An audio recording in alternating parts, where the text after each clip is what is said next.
We will get to Zlatan Ibrahimovic. The initial prognosis at the time of taping from coach Jose Mourinho is it looks fairly negative. That's what he's saying. Also, Marcus Rojo looking fairly negative. We'll come back to that. First of all, United making fairly heavy weather of this, Steve. Is that fair to say? Yeah, I think you could say, listen, again, they made tons of chances, no question. Yeah. They were the better side by far. It should have been comfortable, though. And, of course, when you go ahead and then you lose a goal and all of a sudden you start getting the jitters, you start thinking, oh, dear, we've completely dominated this game. We've let the opposition back in. This could go horribly wrong. They deserved it in the end. I'll tell you what, there was a few holding their breath. Mourinho will be very disappointed with the finishing tonight. You know, they did break Anderlecht down numerous occasions, but the finishing in front of goal was not the best. And you know, everybody was guilty of it. But as Stevie says, they should have been put to bed. Well, they should have been put to bed in the first leg. Never mind about tonight. But they totally dominated and just squeaked home. Now let's be honest. Anderlecht, come on, it can't complete 2 passes. And we're evaluating this objectively. We're watching this team and we're thinking, how is this team going to score the goal? Somehow they get a deflection, a rebound, eventually they get on the end of it, they score the goal. But they didn't seem like there was an opportunity for Anderlecht to really threaten Manchester United.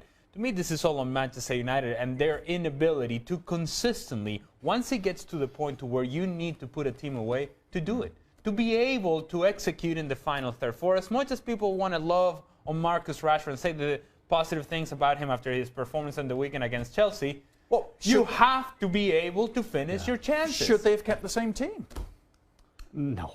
No. I bet they wish they'd kept the same team now because Ibrahimovic looks easy to say in a little bit of trouble. In retrospect. But and if you're a side who can't finish other than Ibrahimovic and they don't have him, how are they going to get themselves in the Champions League? Whether it's in the league or whether it's winning this tournament. I think Mourinho, if he's saying it's not looking too bad, when you look at that in slow-mo and you freeze it, it looks terrible. It really looks a bad injury. He said it looked a fair degree of negative is what he actually said. I have no idea what that means. Well, he probably doesn't have much of an idea right now. But when your knee hyperextends like that the wrong way, it's not good. Gruesome, didn't it? I mean, you guys were just and also Rojo's injury looks. Yeah, well, you said both of them look a fair degree of negative. Yeah, but in the big scheme of things, if you've got a choice of losing Rojo or Ibra, I mean, it's not even a competition. This is huge for them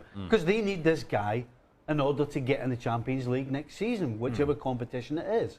They cannot finish their chances, and as good as Rashford looks, he is not the finished article. He had, what, 3 one-on-ones with the goalkeeper and never got close to scoring tonight. Hit the side net and hit everything but the goal. Rashford did score the winner, though. Let's give him that. Well, he did, but it was a pretty good winner, too. 5 opportunities.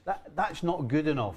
When it comes to the crunch, you need to rely on somebody, and without Ibra, they can't rely on anybody. Here's the point, though, Adrian. For a team that struggles with scoring goals and creating opportunities to score those goals, Marcus Rashford cannot have 5, 6 chances in order to score one against Anderlecht.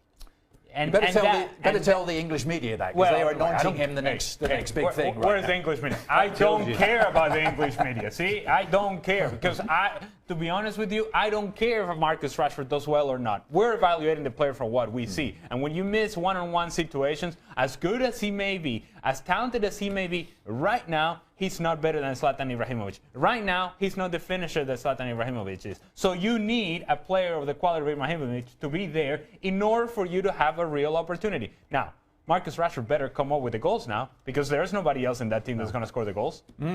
Now, no qualified doctors here on the desk, I believe. No. So, again, right now, and we're talking in the immediate aftermath of the game, and so we're only speculating. Zlatan, if he is done for the season, what does it mean for United?